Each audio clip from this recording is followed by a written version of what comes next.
sino, matulog. Kuya, ano yung sabi mo kanina ya? Ha? Ano sabi mo kanina? Isa akong INC. Yung anak ko, iskala ni Pastor Kibuloy.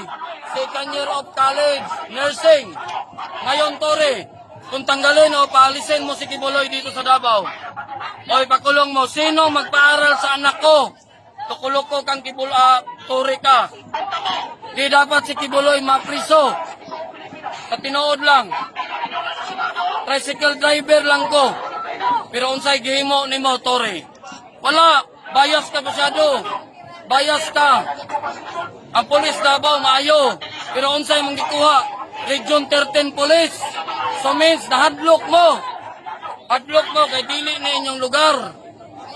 Tore, Iglesia ni Cristo ka. Hindi gawain ng iglesia yan. Sa totoo lang, Iglesia ni Cristo pod ko. Ang akong lokal, Panakan. Sakop ko ni kay Eduardo Manalo. Pero kinsay nagka-eskwela sa akong anak. Si Pastor Kibuloy, libre, wala gibayran. Gitanggal pa ninyo ang budget karon sa DepEd. Unsa na may eskwela? Wala na, luoy na kayo mga batang Pilipino. Maunay dapat ninyo, sir, mga polis. Swerte mo, kay soldado mo dako, panahon ni Digong. Pero sa gibuhat niyo sa Davao, luoy na kayo mga tao. Oh, gusto pa nyo prisuhon si Pastor? Asa mo na nga kaso? Kaya kung ako nito pa nga na kaso si Pastor, pa-withdrawon na kung akong anak sa GMC. Kaya baga na kay Mignaong. Kung magpa-scholar pa media, Iglesia ni Cristo pag yun may.